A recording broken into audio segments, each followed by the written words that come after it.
Let's just get right into it. Number 10, they remember the weirdest things you've said.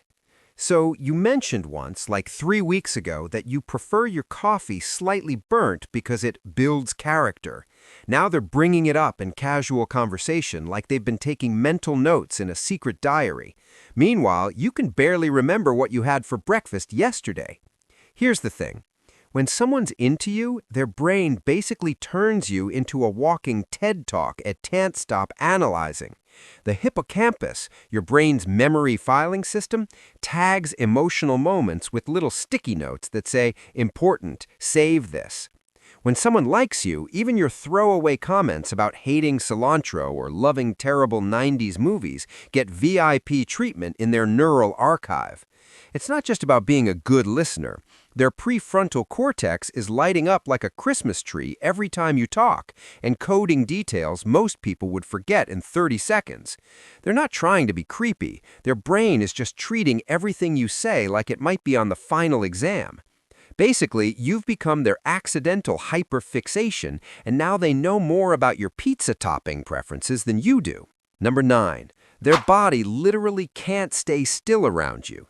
Picture this, someone sitting across from you and suddenly they're fidgeting like they're trying to solve a Rubik's Cube with their hands.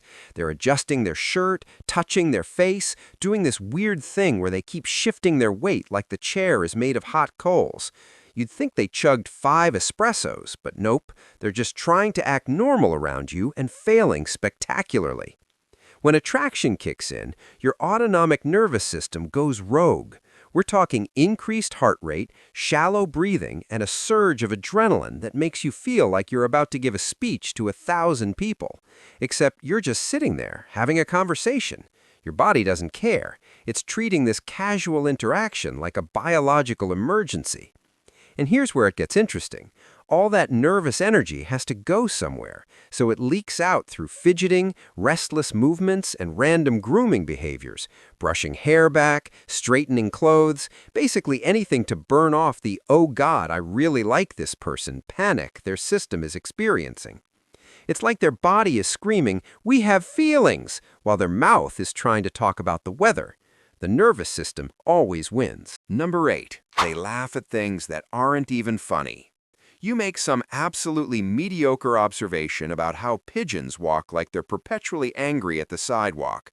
Barely qualifies as a thought, let alone a joke. And yet, they're cracking up like you just performed a tight 5 at a comedy club. You're confused. They're overcompensating. Everyone else is wondering what they missed. Laughter is a weird social glue. And when someone's attracted to you, their brain gets very generous with the humor receptors. Studies show that when we like someone, we're more likely to find them funny, even when they're objectively not. It's called the halo effect, where one positive trait, like attraction, makes us see other traits through rose-colored glasses. But here's the kicker. They're not faking it. Their brain is genuinely releasing dopamine and endorphins during your interactions, creating this feedback loop where everything you say feels funnier, smarter, more interesting. You could read a grocery list in a silly voice, and their ventral striatum would light up like you're the next big Netflix special. So if someone's laughing at your D-tier material, congratulations, you've hacked their reward system, and now mediocre pigeon observations are comedy gold. Number 7, they go quiet when you're around, then talk your ear off. 1 minute, they're the loudest person in the room, cracking jokes and holding court like they're hosting their own podcast. Then you walk in, and suddenly they've got the conversational energy of a library mouse. They're nodding, smiling, saying approximately 4 words per minute. You're starting to wonder if you have some kind of mute button effect on people. Here's what's happening. Their brain is in overdrive, but their mouth has entered witness protection. When someone's attracted to you, their cognitive load spikes. They're simultaneously trying to seem interesting, monitor how you're reacting, not say anything stupid, and remember how to be a functioning human. It's mental multitasking on an Olympic level, and sometimes the speech center just gives up. But wait, then you're one-on-one, or they've had a minute to recalibrate, and boom, Suddenly, they're talking like someone just removed a conversational dam. They're asking questions, sharing stories, going on tangents about their childhood dog. It's not bipolar energy. It's the difference between performing under pressure mode and finally comfortable enough to be myself mode. Their brain needed a minute to stop treating you like a pop quiz and start treating you like a person. Now they can't shut up, which is actually a good sign. Number 6. They're suddenly very interested in your interests. You mentioned offhand that you're into weird niche stuff. Let's say vintage typewriters or obscure 80s horror movies. Normal reaction? Polite nod, subject change. Their reaction? 3 days later, they're sending you articles about typewriter restoration and asking if you've seen The Stuff from 1985. When someone's falling for you, their brain does this thing where your interests become interesting by proxy. It's not manipulation, it's mirror neurons and social bonding doing their job. Humans are wired to connect through shared experiences, and when we like someone, we subconsciously want to see the world through their lens. But here's the tell. They're not just passively listening, they're researching. They're going down YouTube rabbit holes about your hobbies at 2 a.m. because their brain is trying to build bridges into your world. The ventromedial prefrontal cortex, the part that processes personal relevance, is basically screaming, "This matters because they matter." It's low-key sweet and high-key transparent. If someone who previously didn't care about your thing suddenly cares deeply about your thing, their brain has reclassified you from acquaintance to person whose approval I desperately need. Number 5. They find excuses to be near you, but not too near. There's this invisible dance happening, and it's both adorable and slightly awkward. They're always somehow in your orbit. Same coffee shop, same study area, same friend group hangout, but maintaining this weirdly specific distance. Close enough to be noticed, far enough to have plausible deniability. It's like they're a satellite that's gravitationally locked to your social circle.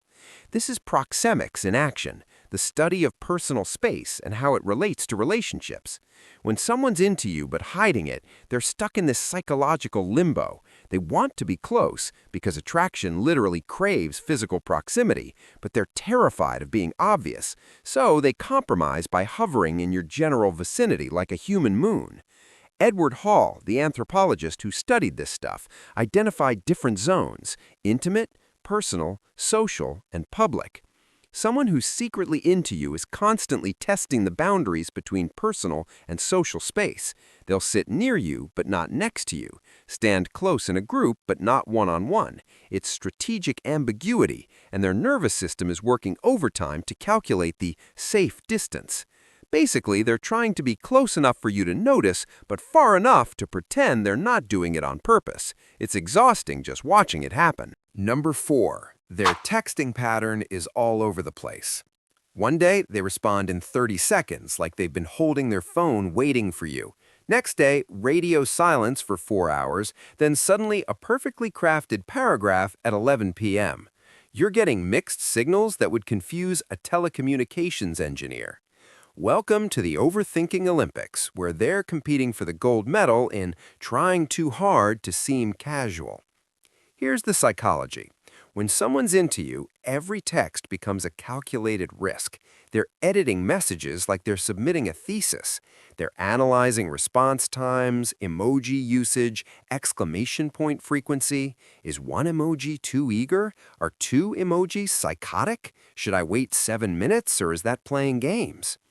The dorsal anterior cingulate cortex, the part of your brain that monitors social rejection, goes haywire when there's romantic stakes. So they're oscillating between I should respond immediately because I'm excited and I should wait because I don't want to seem desperate. The result is a texting pattern that looks like it was designed by a random number generator. And the kicker, they probably have a draft folder of messages they wrote, rewrote, and never sent, each one a tiny monument to overthinking. Number 3, they get weird when you mention other people. You're telling a completely innocent story about your coworker Dave who helped you fix the printer. Suddenly, the person you're talking to has this expression, not quite jealous, not quite neutral. They're asking follow-up questions that feel slightly too specific. Oh, Dave? Is Dave funny? Does Dave know a lot about printers? How long have you known Dave? Congratulations, you've activated their limbic system's threat detection software, and it's decided that Dave, from accounting, might be competition. When someone's into you, their brain becomes hyper-vigilant about potential rivals. It's not necessarily jealousy in the toxic sense. It's more like their evolutionary wiring kicking in. The amygdala, which processes emotional significance, flags other people in your life as potential threats to their currently non-existent relationship with you. But here's what makes it obvious they're hiding feelings. They're trying to seem totally cool about it. They're not confronting you or acting possessive. They're just slightly more interested in your social life than a normal friend would be. They're calibrating how threatened they should feel, except they're trying to do it undercover. It's emotional reconnaissance disguised as casual conversation. And Dave is probably a perfectly nice guy who has no idea he's become a subplot. Number 2, they remember your schedule better than you do. You casually mentioned 2 weeks ago that you had a dentist appointment on Thursday. Thursday comes around and they're asking how it went. Meanwhile, you actually forgot about it until they brought it up. Or they know you have that presentation next week, or that your cousin's wedding is coming up. Information you definitely mentioned once and then completely purged from your own brain. This isn't just good memory. This is motivated attention. When someone's falling for you, their brain treats information about you like critical infrastructure. The hippocampus is working overtime, tagging dates and events related to you with emotional significance markers that say, "Remember this, it matters." Neuroscience shows that we remember things better when they're emotionally charged. For them, anything involving you is automatically emotionally relevant. They're not consciously trying to memorize your schedule. Their brain is doing it automatically because you've become a priority target for their attention systems. Meanwhile, you're over here trying to remember if you locked your car this morning. They're operating a mental calendar dedicated entirely to your life events. It's sweet, sure, but it's also incredibly revealing. If someone knows your schedule better than your own planner app, their brain has filed you under Important Person, Track Closely. Number 1, they act different when it's just the two of you. In a group setting, they're one person, funny, relaxed, just part of the crowd. But get them alone with you, and suddenly there's this shift. Maybe they're more nervous, maybe they're more genuine. Maybe they drop the performance and you see this softer, more attentive version of themselves that doesn't show up anywhere else. This is the biggest tell because it reveals something fundamental. They care what you think of them in a way they don't care about the group opinion. Here's the neuroscience. When we're in groups, our social brain activates different networks than when we're one-on-one. Group settings trigger our public self, the persona we use for social navigation and status management.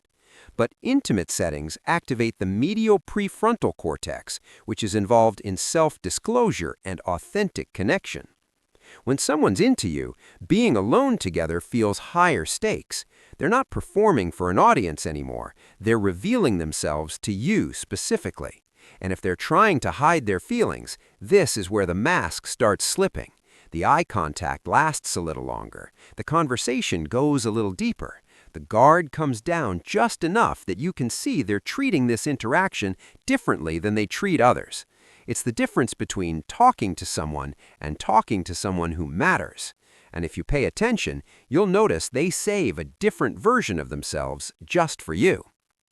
That's all for today. I'll be making more videos like this, so subscribe if you don't want to miss them.